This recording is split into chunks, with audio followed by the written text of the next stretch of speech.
I picked up a box full of buttonhole attachments the other day, and this one here caught my eye.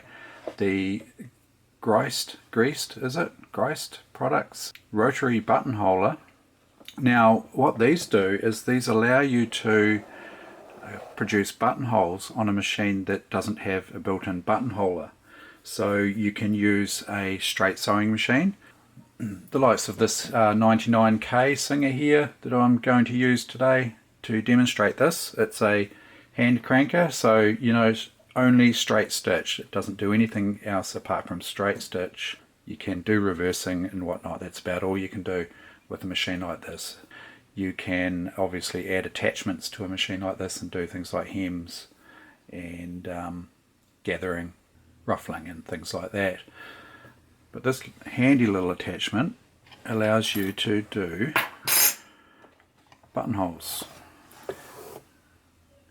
And not just any old buttonhole, but buttonholes like these keyhole buttonholes here. So that's the type of buttonhole you might see on the likes of a pair of jeans, or you know, a jacket or something like that. And you can also do the more sort of standard style buttonholes here. So that, you know, that's what the attachment's capable of doing. I decided to try the buttonholer out because I'd never used one before, and I wanted to do a practice run before I did this video, so I knew what I was talking about. And you can see that we've got some buttonholes here, a couple of failed attempts. That's just sort of learning how it was working, but it was surprisingly easy to use. I was quite surprised actually at how easy it was to set up and get going with. And it's a nifty device where you attach this to your sewing machine. This is designed for the low shank model. This will fit most low shank machines. These were designed for use on Singer machines as far as I can tell back in the day, but it will fit different models and makes. Apparently they also fit onto a modern low shank machine, which I won't show today. I'll go ahead and fit this to the 99K. In the box here we've got the actual main unit itself. We've got the little cover plate that goes over the feed dogs so that the feed dogs no longer try and feed the fabric. If you've got a machine that's got a drop feed mechanism, you can use the drop feed on your machine and you don't have to attach this plate. You've got also different types of buttonhole available. If we just have a quick look at one of the pages in the manual, you can see the different types of buttonhole with the various stitch widths available as well. So the wider stitches, or the wider buttonhole there, is on the left hand side, and the narrow style buttonholes on the right hand side there.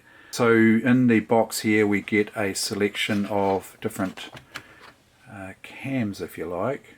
They're officially called a template actually. So you can see there, this particular one here is 1 1/16 inch long and is a standard style buttonhole. And if we have a look at the one that's actually installed in the unit itself, we can change these templates here just by pulling this plate here to the rear of the unit and swinging open this cover here, and you can see the template there. Now the manual recommends turning this knob here until this here, this clamp plate here, comes right out as far as it'll go. So you turn this knob in operating direction, which is clockwise, until this comes right out towards you. So this is the way that the unit will be installed onto the machine. This is where the presser bar goes here, and this here goes over your needle bar clamp, your needle clamp there. So this is facing you. So you just bring that right out. You can see that if you turn it fully, it'll just follow the template.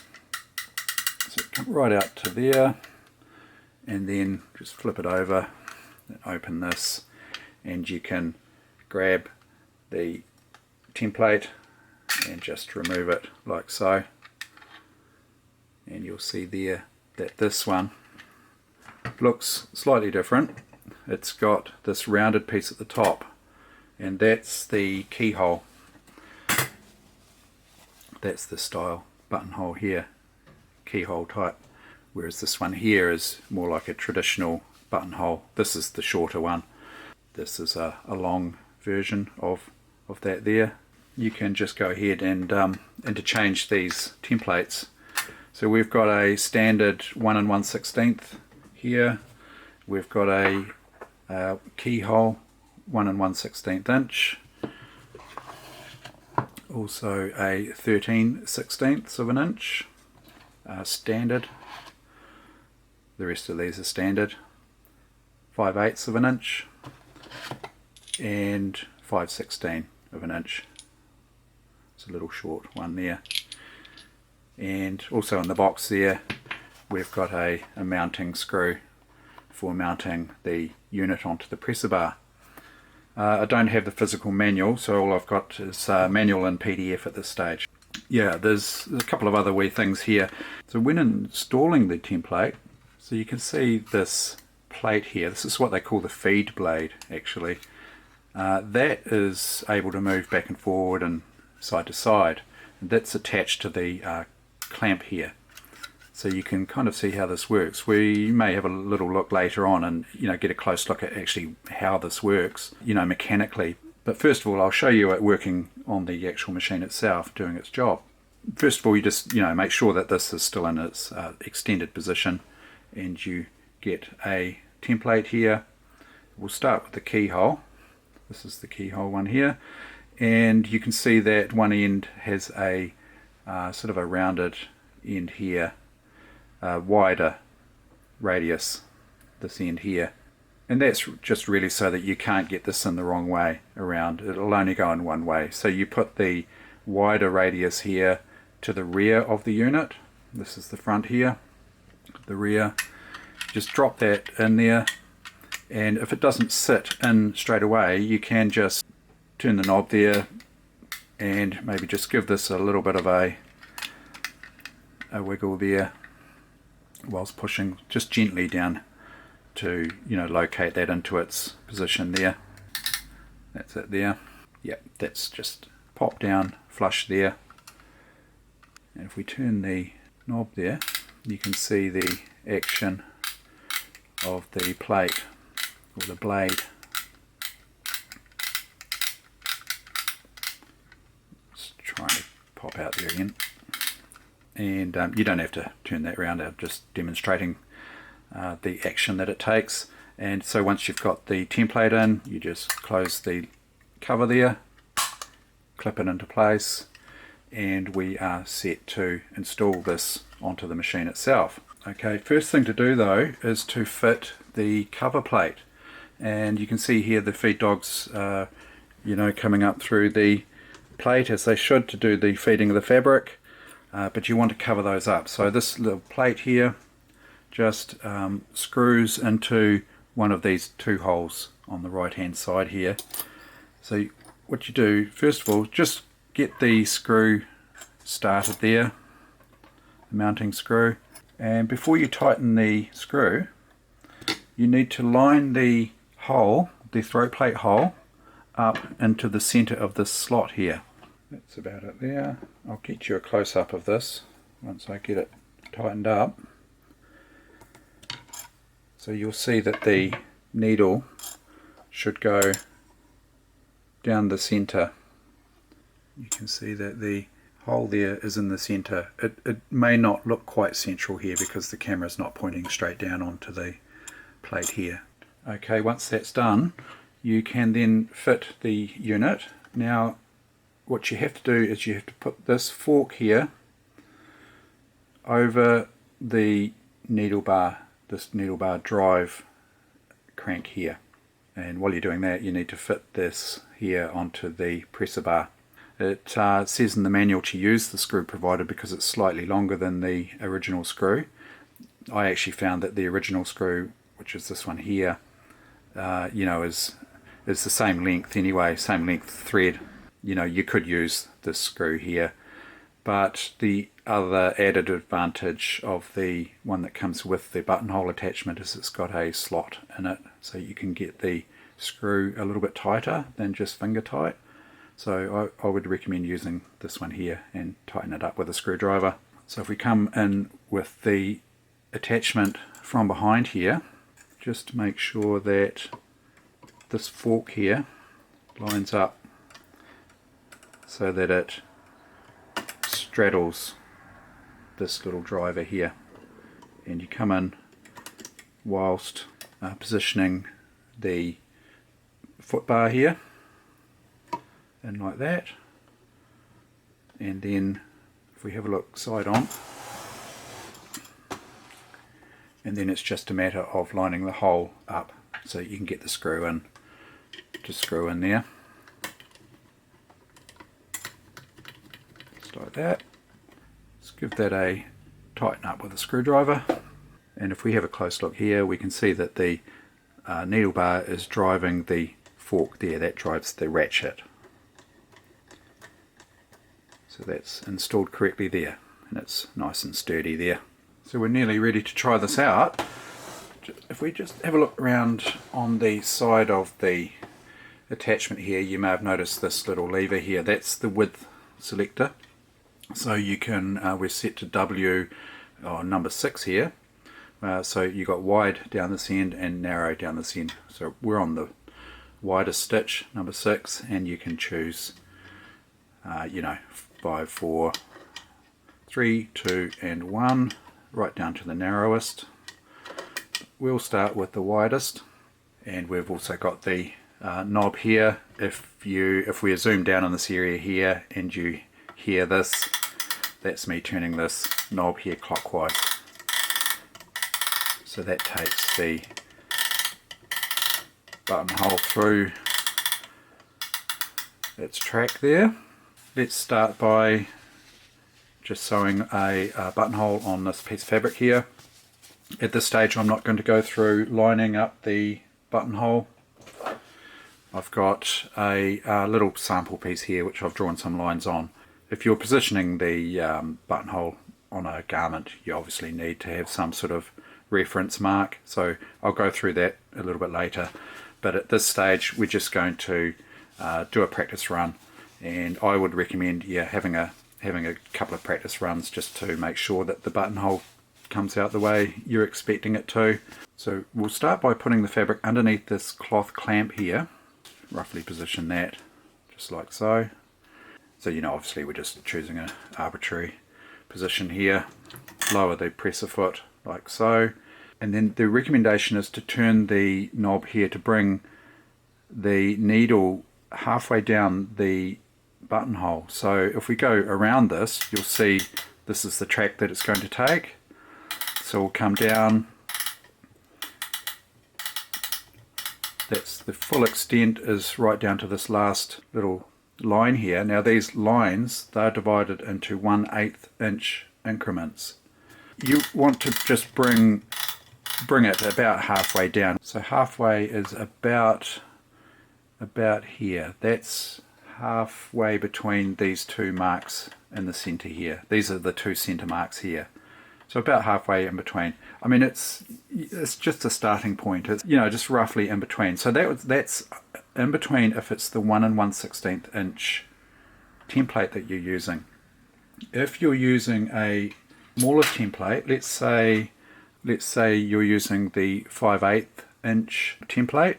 Well, half of 5/8 is 5/16. So you know, these are divided into 1/8 increments, so 5/16 is 2.5 of those increments from the top here.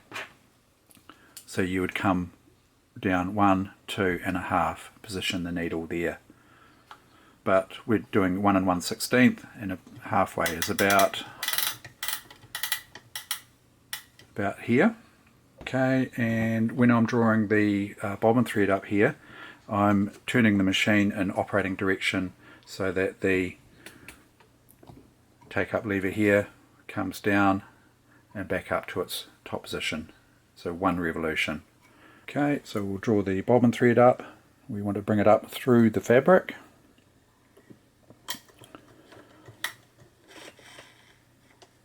Pull the bobbin thread up there. A pair of tweezers quite handy. Now I'm using it's a slightly thicker thread than standard. It's an older thread actually. It is a pure cotton thread, and I just find that the thicker threads give a nicer finish to the buttonholes. The thread tension I've got on the top is about standard. I've actually tightened the bobbin tension more than standard, so that the bobbin tension will actually be pulling the top thread underneath, so it gives a nice finish on the top there. So once we've done that, we're all set to go. Now what I want to do is I want to lay these threads here inside the zigzag of the buttonholer. Now the reason for that is it gives a slight sort of fill as well, so it can raise the zigzagged stitching, if you like. It gives it a little bit more body, and also gives the buttonhole more strength. I've pulled out a generous amount of thread here because we'll be laying this in between, as you'll see in a second.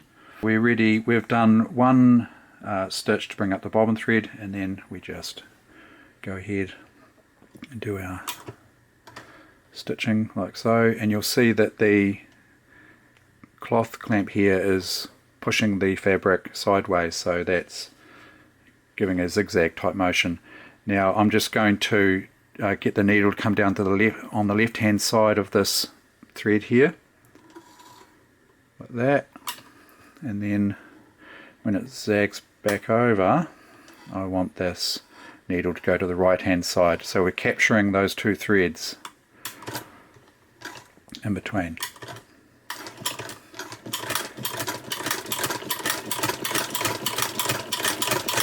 Okay, sorry to butt in here, but when I was editing the footage I noticed that the yellow buttonhole was, you couldn't really see the buttonhole very well because the camera was exposing for the black material.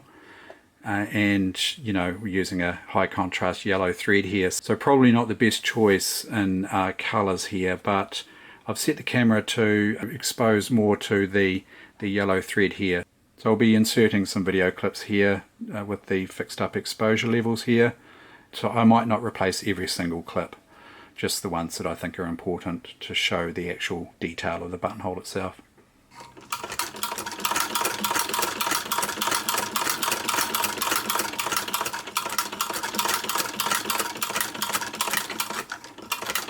I'm just making sure that I keep that filler thread in between the strokes there.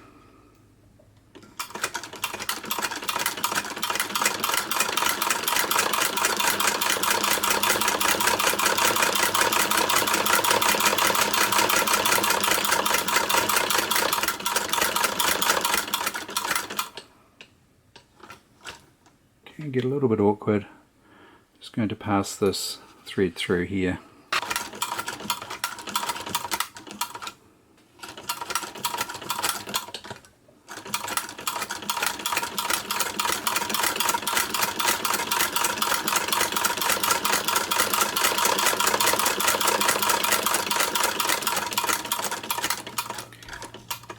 So the recommendation is to overlap your starting point by a generous amount, the manual says.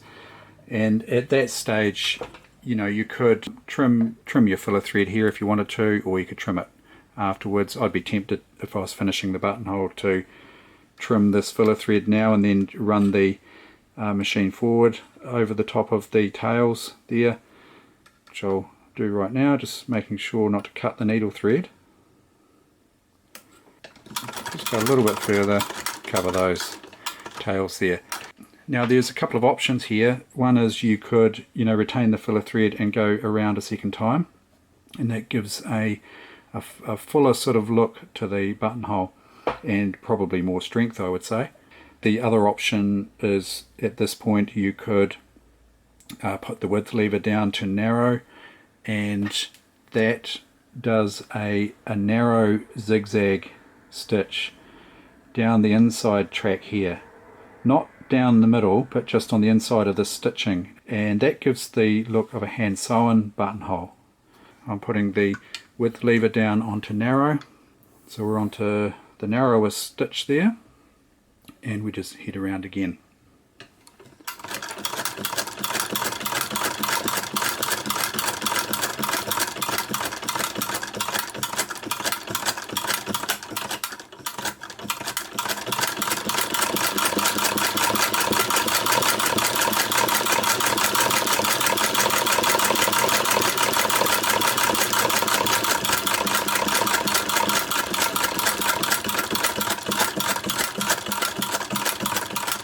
I'm just taking it easy on the ends here because sometimes the machine just snags up a little bit when it's not feeding very far.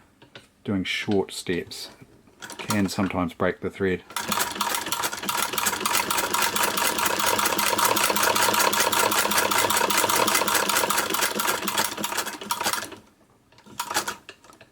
And there we go.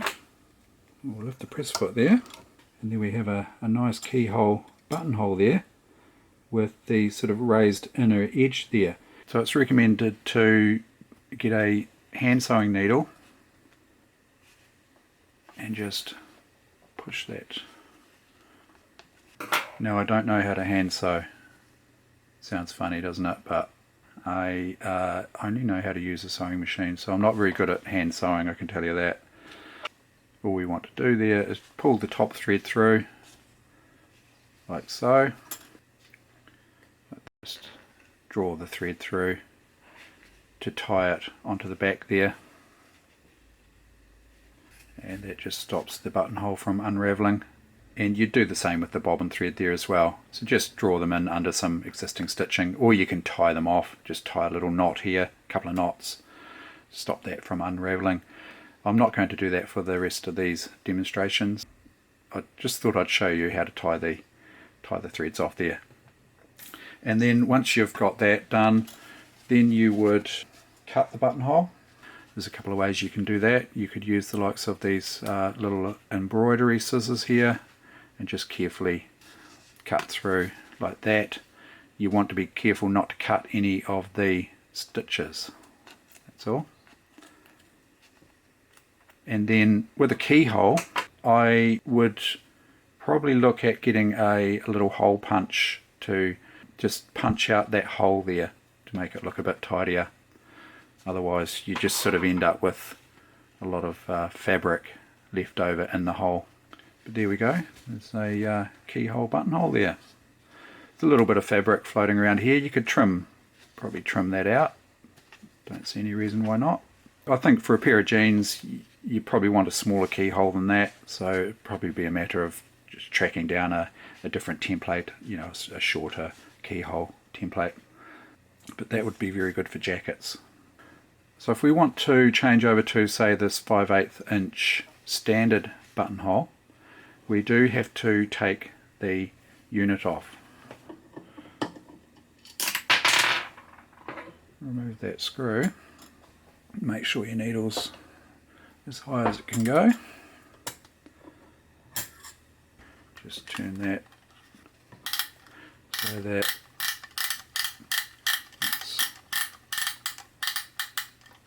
cloth clamp there is fully extended. Remove that template and pop this one back in, and then just give that a bit of a wiggle there. Set down nicely there, and then reattach.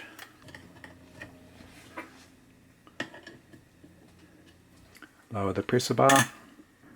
So we'll position the attachment here halfway down the stroke of the buttonhole, roughly. It's a, what did I say it was? It's a 5/8 inch buttonhole length, so 5/16 is halfway between there. So that's 2.5 of these divisions here, roughly. That's about there. I mean, you don't have to be too fussy with that. draw the bobbin thread up again. Also from now on I'm not going to bother laying this thread into the buttonhole. It's just a little bit awkward from my position here around the camera. So since we're not laying the thread in there, we'll get this, several stitches done.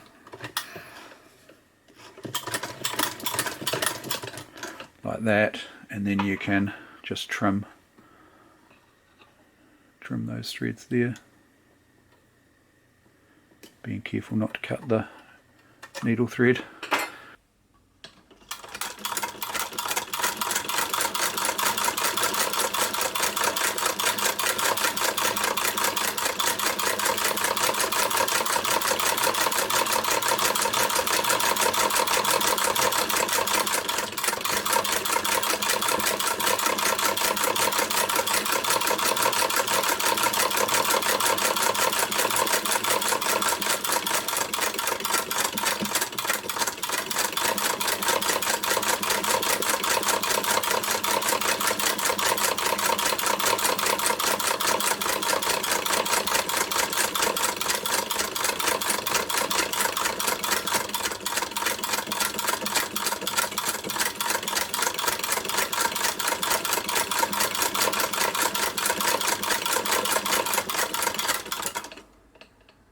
So I'm just going to cut, this off. I'm not going to pull those threads you'd normally tie off. Quite a nice little buttonhole that. I'll show you the narrow stitch. I'm going to bring this lever forward. I'll bring it right up to the narrowest, just so that you can see the difference there. I won't bother bringing the bobbin thread up. I'm just going to carry on.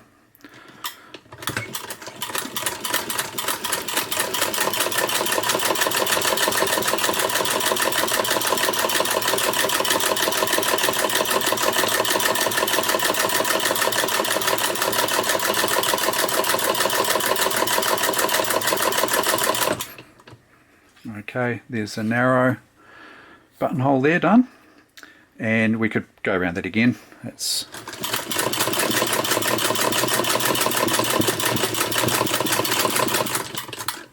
There we go, nice narrow buttonhole.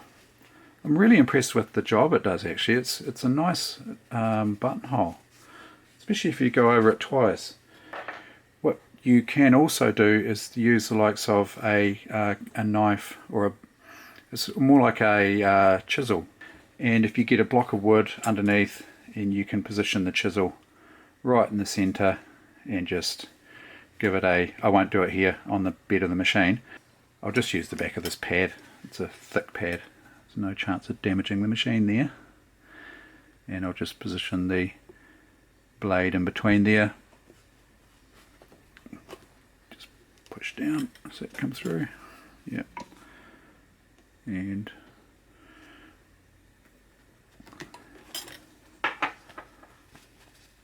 yeah, there we go, and hasn't trimmed any threads there. That's looking pretty good there. Nice buttonhole. Now I'll show you how to position the buttonholes correctly. In the manual they show just a small mark like this, to be the top of your buttonhole. So this area here, they just show a small mark.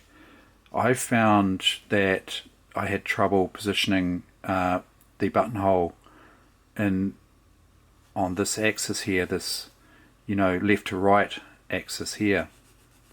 I found that my buttonholes, I couldn't position them accurately, so I ended up ruling lines down this way, and I'll show you why. And I've just ruled a line right across there, so if you could just imagine these were just small marks there. The idea is to position the top of the button, so this will be the top of the buttonhole here, so it'll come down this side along and back up to here.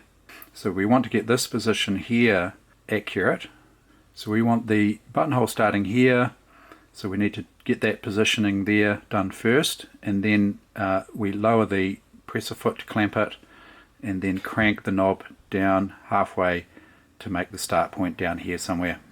In the manual it says to crank crank this so that this here comes the furthest towards you, like that, and then position the needle, bring the needle down just so that it, you know, only slightly pierces the fabric there, and you want that to be on that cross line, this line that runs across this way. So we'll line the needle up. So what I'm doing here is I'm lining the needle up with this line here, and then once I've got that needle lined up with this line, I'm going to line these vertical lines here up with these center lines marked on the clamp here. And that's about it there. It's close. It's very close. Yep, that's it there. Bring the clamp down. And what you can do is you can get an idea of whether your buttonhole's within cooey of being in the right place just by cranking the lever here, the knob, and it takes the machine around its track.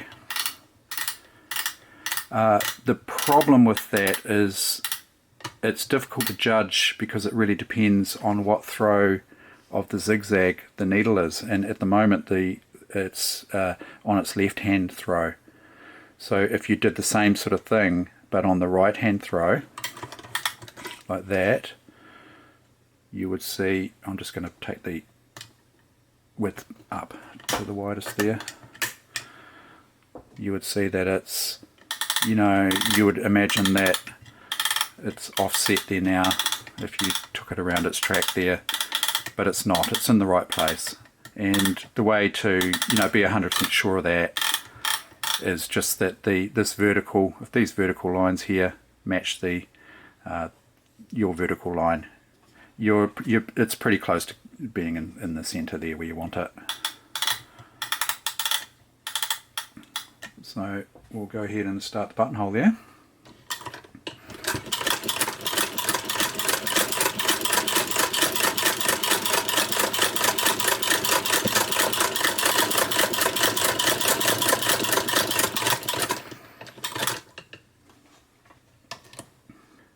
So you can see there that it's in the right place, it starts in the right place here, the little line across here, and that it's very close to the center line. It's a pretty accurate way of doing it and gives consistent results, so I found that works quite well. And that way we should be able to line up consistent buttonholes there.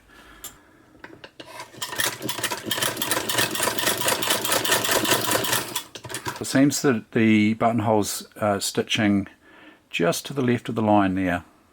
It's pretty close, but I would probably compensate a little bit by having the, when positioning this on the center line here, is maybe bring this line just to the left of these center lines up here.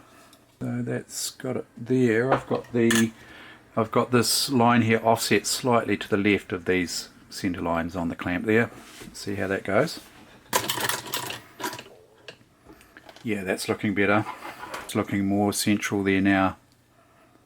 I mean, it could come across a little bit more, but it's pretty close, and that's a good reason to, you know, sort of sit down and have a few trial runs with your attachment just to work out if there's any little adjustment you may need to make to compensate for any you know, error in its centralization there.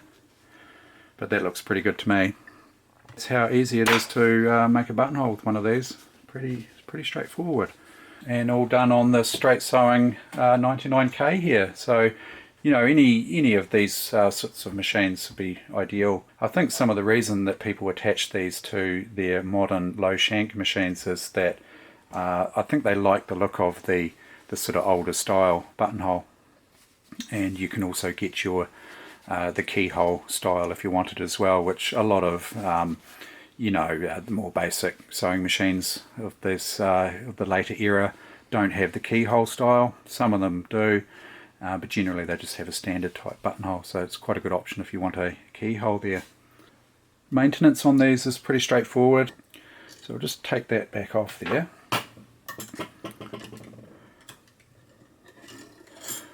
The manual recommends the oiling of this point here.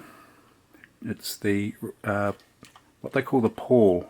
You may call a ratchet. That's one oil point there.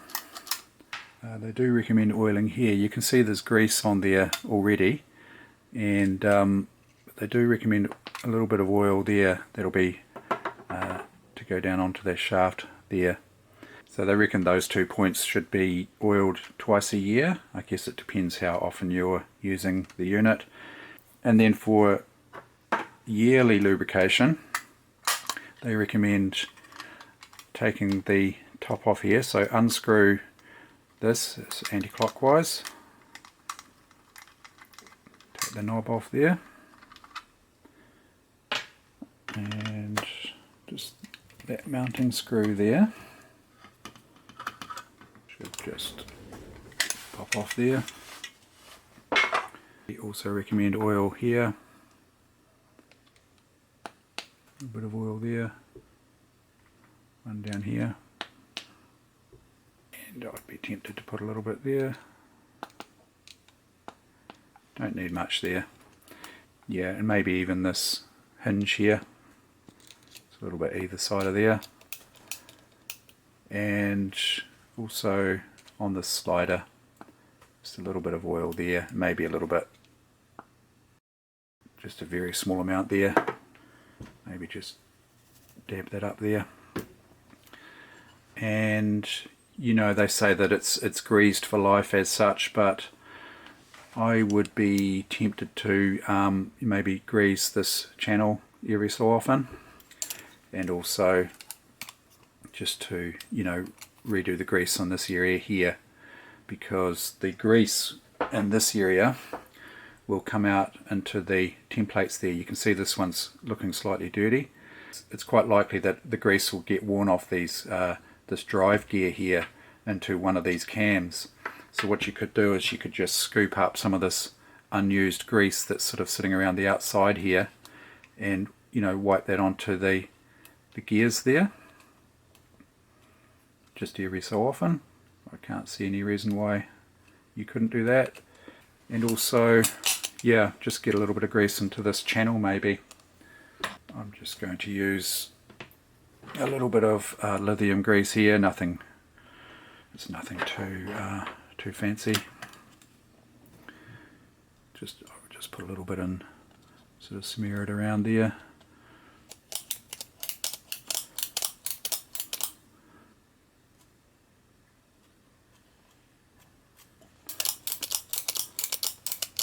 That's pretty good there. So while we're here, we can have a wee look at how this actually works. You've got this being driven here by the needle bar, and that's a ratchet basically. It's just a one way. It's going to turn this here one way, like that. And you can see that we've got deviations in this shaft here, in the channel here. And you might be able to see down here there's a follower down here, and that's just moving back and forward in the channel as this rotates here. What that's doing is it's pushing this here side to side. See this moving side to side here? And we don't have a template in here at the moment, so you can't actually see the rest of it moving. I'll put one in a second. But what that's doing is it's causing this ratchet here to advance. You might be able to see that advancing just one tooth at a time there. And what that's doing is this here advancing, that there, that's actually turning this gear here. And that gear and this little piece sticking up here is running in the channel. So the little piece sticking up is running in the channel in the template, and the gear is running around the outside of this. So if we position that in there, so with the template in there, if we have a look on the top, oh, getting grease all over me. Yeah, probably should have greased it after I did this demonstration here. but we can see what's going on in here is this back and forward motion here is being done by this follower in the cam here, and each time this gets advanced it pulls the unit up on the little gear there, one position. You can see the whole unit moving there.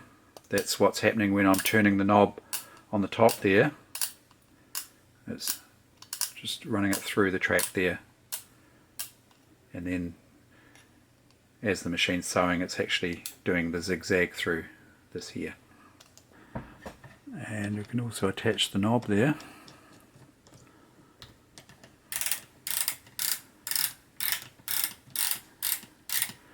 What we could do is we could actually put the unit on the machine and watch it working with the cover off.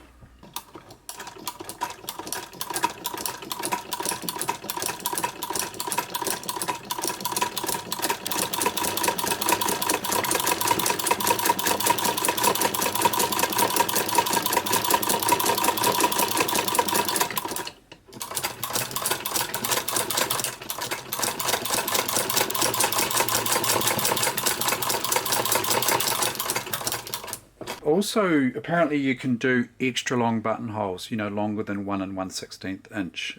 It shows in the manual how to do that. I might just show you that page there so you can read it if you want to. You can pause it and read it there. It's a little bit complicated. It's not really something I'll go through on this video. By the way, just putting the cover back on, you just have to make sure that these little sides here go down in between these rails here. It just sits in nicely there. Put that mounting screw back on, and the knob, screw that on there like that, and then to put the unit back into its box there, you wind the knob here so that this here retracts as far back as it'll go. Actually, it won't go far enough back if you've got the smaller cams in. The best thing to do is to pop the 1 1/16 inch, either the keyhole or the standard, and then wind it so this comes right back here. Position this on 5 here, that might fit a bit better in the box there, and just pops in nicely there. And that screw there is captive actually, so you know there's no chance of losing that one. Pop the screw back in its hole there,